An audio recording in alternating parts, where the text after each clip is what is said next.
Hello everyone and welcome back. One of the perks, I believe, of being a part of this magic space is the opportunity for you to sit with me and experience the thinking and the dissecting of work that happens before I sign the piece. Oh, we have a blue who's trying to sneak through. He figured it out.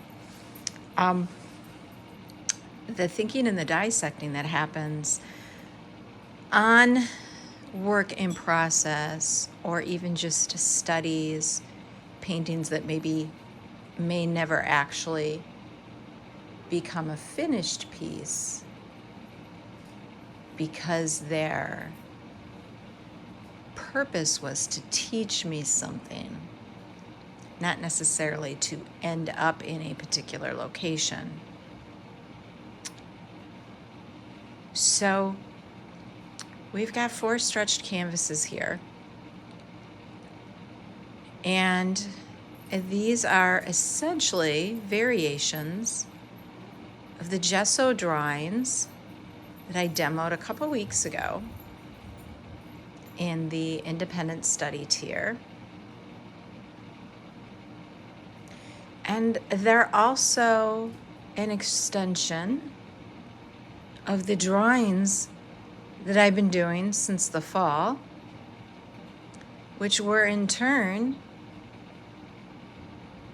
had origins in the talisman paintings, as well as in some create, destroy, rebuild processes that I established or began in 2020. So there's been a long evolution of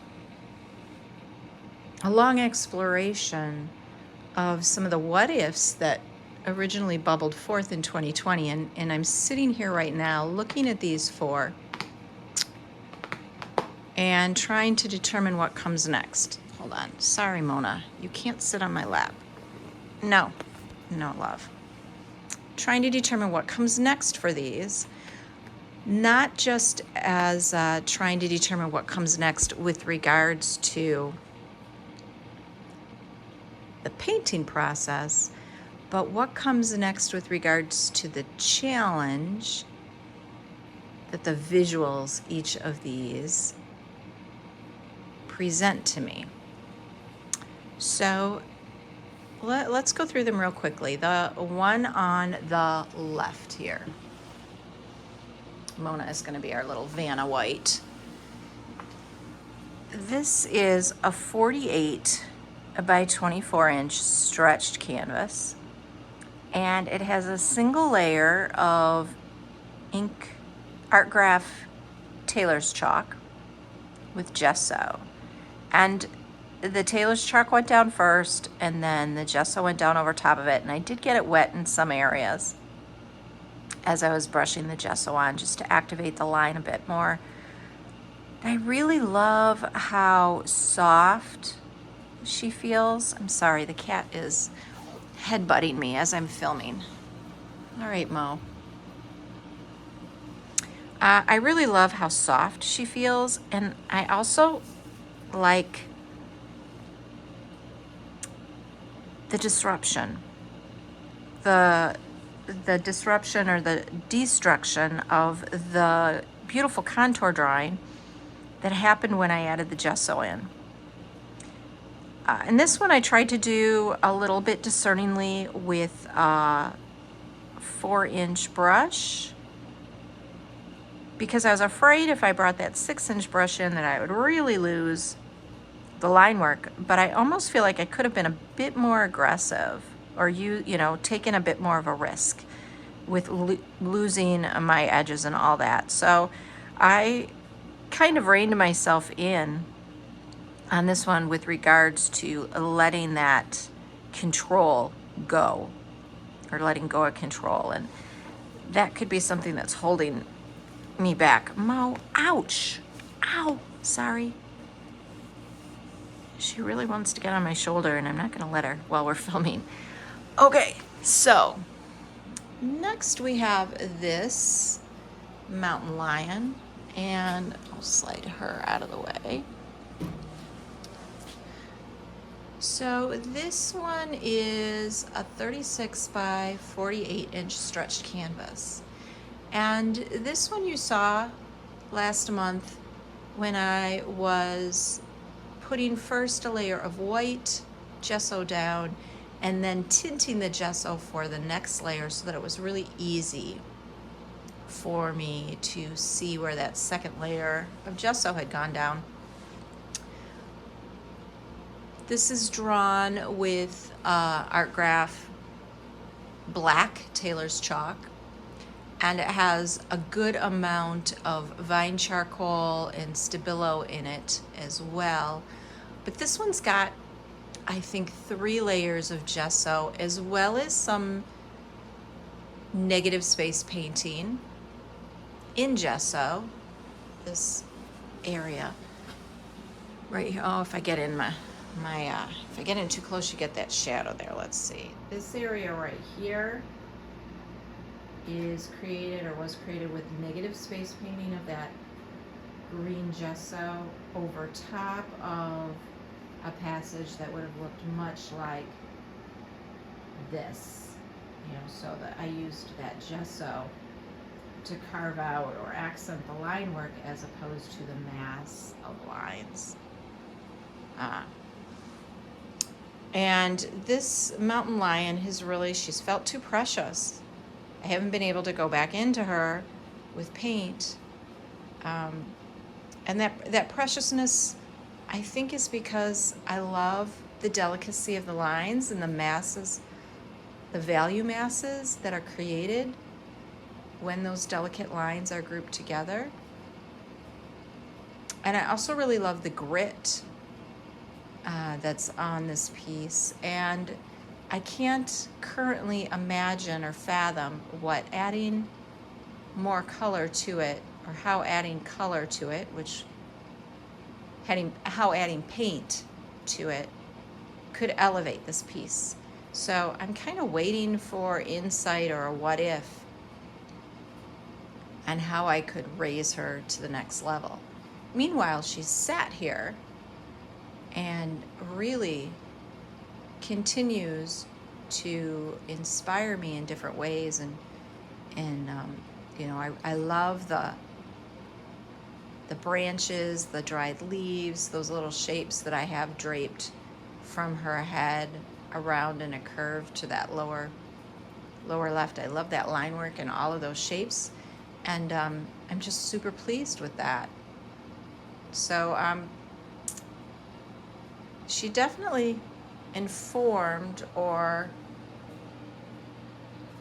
had a say in what's playing out here with this little brown bear.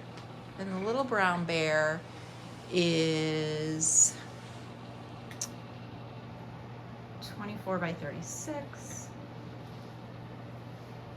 I feel like this one is flatter than the others because I kind of forced her to be more representational than abstract, which is interesting because I kind of feel like the mountain lion is that way too, but there's so much more looseness in the negative space around the mountain lion, and there's more real estate for the abstraction, whereas in this one there is not.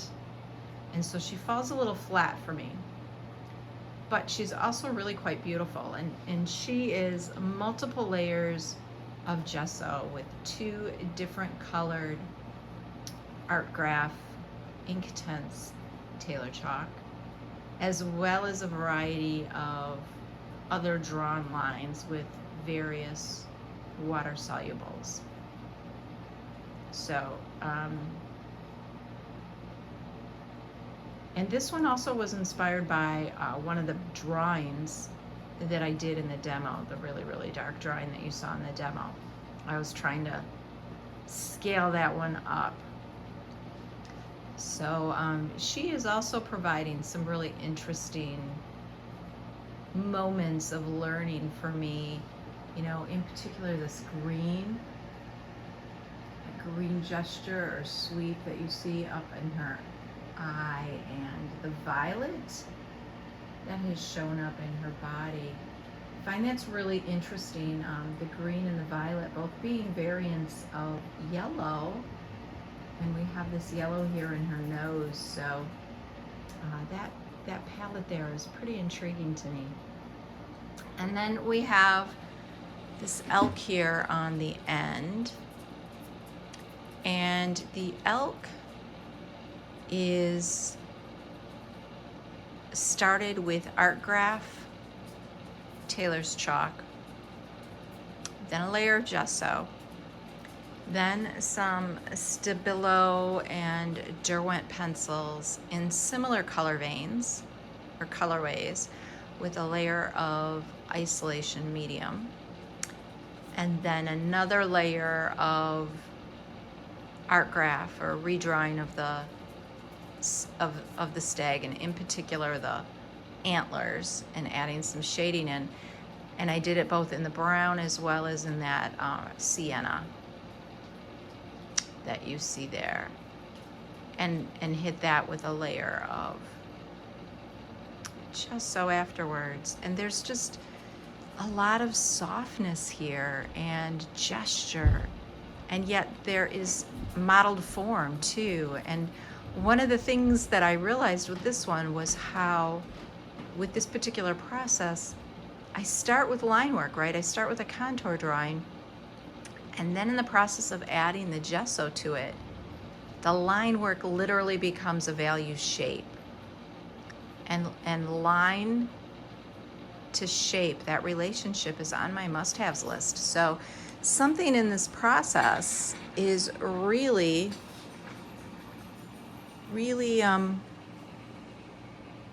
checking the boxes for all of that,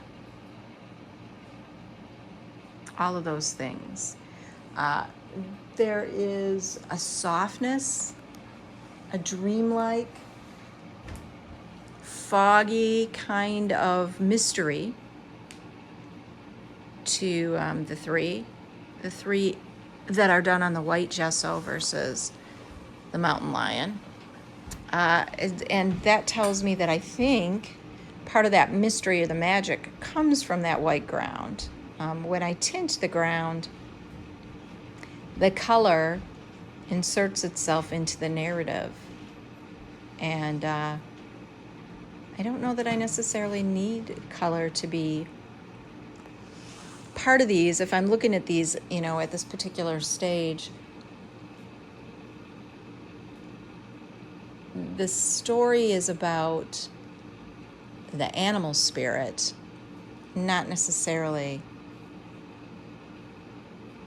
doesn't necessarily mandate the addition of color at this particular stage. These are all my thoughts as I'm studying these and learning from them. They feel very transitory. There's a lot of movement in them, some more so than others. And so I am also digesting and deconstructing what might be contributing to that movement. And I think it's the lost edges and the softness, almost like it's an out of focus kind of in motion sort of shot, but it's not a typical in motion photograph where the literal or representational movement of the animal is blurred. It's sort of a less selective, or I guess no, it's arbitrary. It's arbitrary movement or jitteriness or softness or dissolution of form. The gentle gradations and nuance are really exciting to me. And, really these pieces completely exemplify the create, destroy, rebuild process. I'm also looking at them and seeing connections between them and some longtime fascinations. One being my desire to work in encaustics. And I'm gonna include an attachment with this video that shows you one of my mixed media fox drawings that was done in acrylic, but I used acrylic medium very much like an encaustic in order to achieve a similar effect to the line work that I've gotten here. So I find that kind of intriguing. I also find them to remind me, they remind me of Marissa Veerman's, I think that's her name, it might be Vreeman. I'll also include a link to her work. I've been a huge fan of her work for a long time, and her work is photography based and motion based, but also very soft, out of focus, simple shapes on a ground kind of thing. And I see similarities between that and this, which is a nice link or reminder that this sort of visual effect is something I've appreciated for a long time. Maybe now I'm just figuring out how to integrate it into my work. I also feel like these drawings, and particularly the two elk, they feel like how I experience the world when I have my glasses off. So there's something comfortable and familiar and soft to them. This is how I move through the world without my glasses, and having not gotten glasses until I was 5 or 6 years old, it was quite revelatory to me when I began to see things more crisply. I can remember that memory is one of my clearest early memories. So when I force the detail, there's less magic. That's something that I've learned. So I need to be aware of that, not just with these drawings, but with my paintings in general. So let's embrace, or try to remember to embrace, less detail, and really let the viewer show up and fill in the blanks with their story.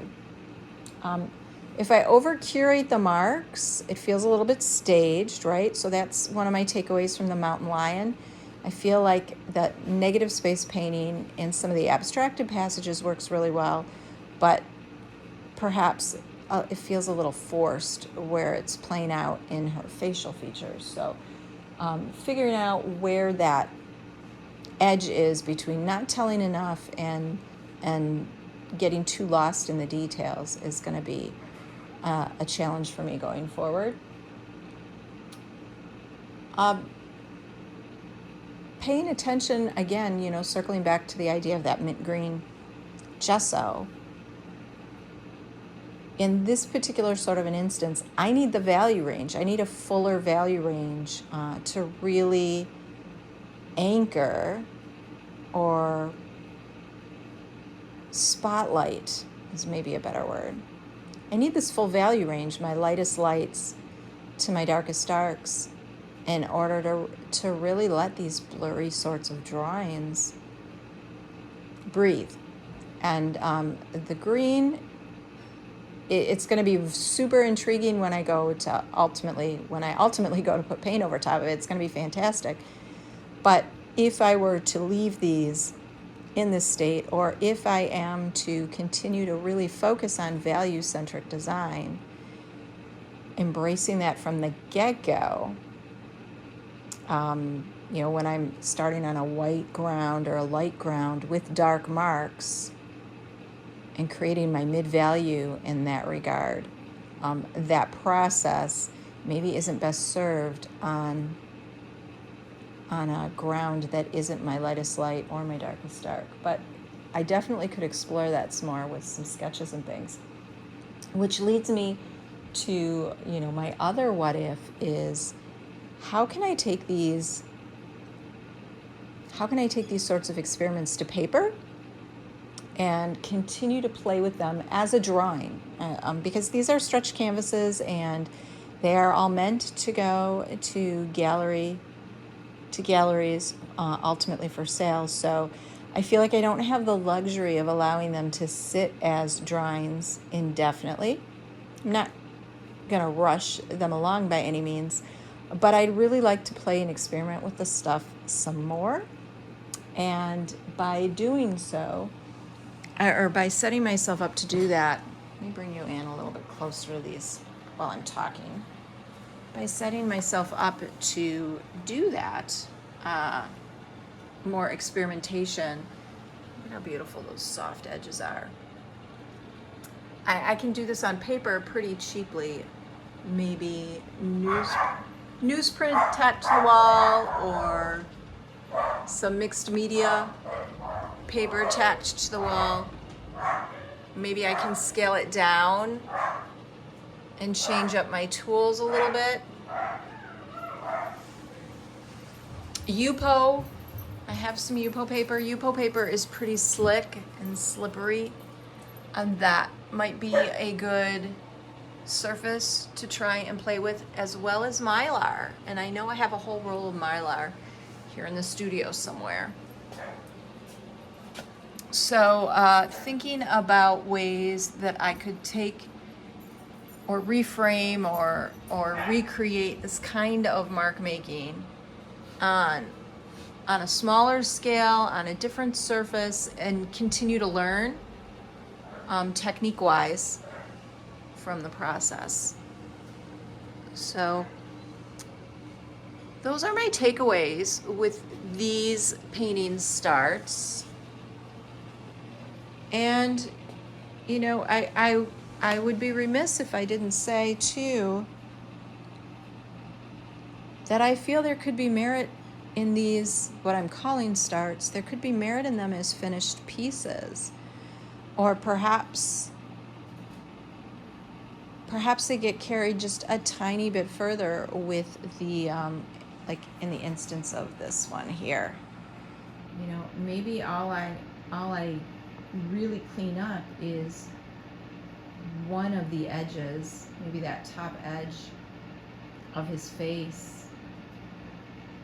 Crisp that up just a tiny bit and introduce a little bit more color, some finer line work, and that's, you know, that's the end of the piece. It's done.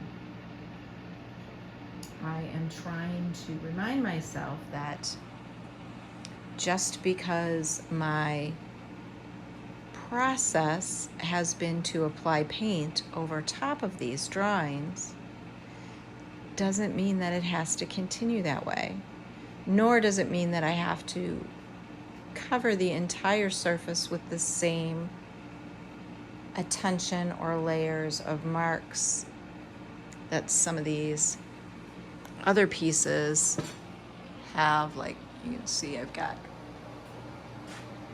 my varnishing table is full, and I've got the big bears back there. So anyway,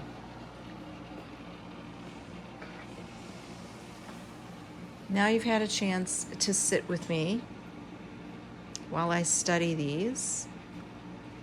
I am writing in my studio log as I'm working on these, and I have been putting all sorts of thoughts, what ifs in here as I work, creating actionable steps for what comes next, but also not in a rush to define anything, but just giving my brain the opportunity to wander, to ponder, to enjoy and savor these before I move them forward. And of course, I'm also photographing them so that I have a digital record of this stage. It's not the same as looking at them collectively like I am right now, but it is a nice resource to go back to down the road. So thank you so much for being here. I encourage you to set your work up in a similar way and do a compare and contrast between it. You know, one of the perks of working in a series is that there should be a common denominator that is threaded through your pieces just by virtue of that series work. And so you can use that common denominator and really analyze and ask yourself what's working, what isn't working, what risks did you take, what did you learn from them, what other risks could you pursue or explore, what is the work asking you to pay attention to. All right, I'm gonna get back to it.